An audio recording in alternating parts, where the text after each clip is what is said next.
Magandang araw po sa inyo mga kaibigan. Dalawa ang pag-uusapan natin dito. Gilas prospect Lino Mark, napakaangas maglaro ngayon sa Amerika. Makikita nyo ang latest highlights niya.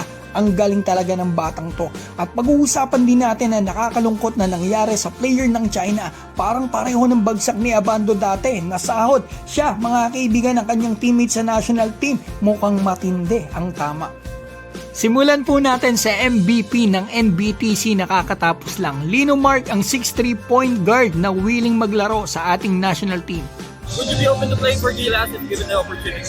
Absolutely. Ito na po ang latest highlights ni Lino Mark na lumabas after niyang maglaro dito sa NBTC. Yan, nakikita natin, napalaban pa ng angasan. Makikita natin, napakaangas nitong maglaro. Nilalaro lang yung mga bantay niya mga kaibigan. Mahusay talaga ang batang to. Tsaka maganda sa kanya, 6'3" point guard. Grabe dumepensa, grabe sa opensa. Hanggang mabilasek. One of the fastest prospect daw to sa class of 2025 ayon sa 24/7 Sports. So yan, makikita natin, napakaangas talaga nitong player na to. Tingnan nyo naman ang ginagawa sa loob ng playing court. Talagang, astigan mga kaibigan. So yan, makikita natin, sumalpak pa. Parang medyo angasan ni Jamak at talunan. So ito, tingnan natin yung gagawin niya rito. Sumalpak dito.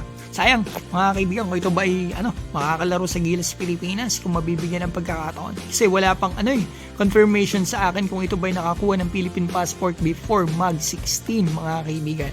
Kung hindi man ito nakakuha bago mag-16, pwede naman to sa mga Asian Games mga kaibigan. Wag lang FIBA events. So eto na, punta na po tayo sa nakakalungkot na nangyari kay Fan Boseng sa CBA kagabi. Ito po ay kasalukuyang player ng Chinese national team na posibleng makalaban ng Gilas dito sa Asia Cup kapag umabot sa semifinals ang China at Pilipinas. So ito po pala mga kaibigang player na ito ay talagang star player po ng China, hindi lang nakakalaro laban sa Gilas noong mga nakaraang taon dahil ito ay injured. Naglaro po ito dati sa Ignite at pumirma pa na exhibitan dito sa Pacers bago maglaro dito sa CBA. At ito po pala nangyari sa kanya kagabi, panoorin po natin.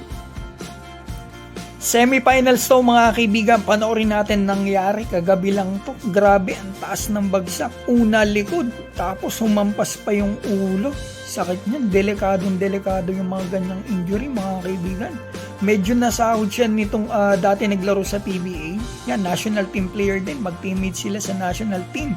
Yan mga kaibigan, grabe. Naalala ko yung nangyari kay Abando. Yung kay Abando naman, tinula. Pero parehas ng bagsak halos, di ba mga kaibigan? Parehas unang likod at saka yung likod ng ulo. Eto, after nyan mga kaibigan, isinugod agad ito sa ospital kasi nga yung nangyari sa kanya, nagkaroon siya ng vomiting at temporary amnesia. Yan ang report mga kaibigan. At yung mga report pa na lumabas ngayong araw mga kaibigan, yung pinaka-latest dito sa mga social media sa China ay not optimistic daw mga kaibigan. So hindi maganda yung nangyaring injury dito kay Fan Boseng. At may nagsasabi pa na eto sa balita sa kanila yan, nakikita natin merong fracture dito sa part ng spinal cord. Sana maging okay din po agad ang player na ito. Ayaw na ayaw ko po kasi ng mini-injured na players. So yan mga kaibigan, ang balita po natin. Maraming salamat po sa inyo.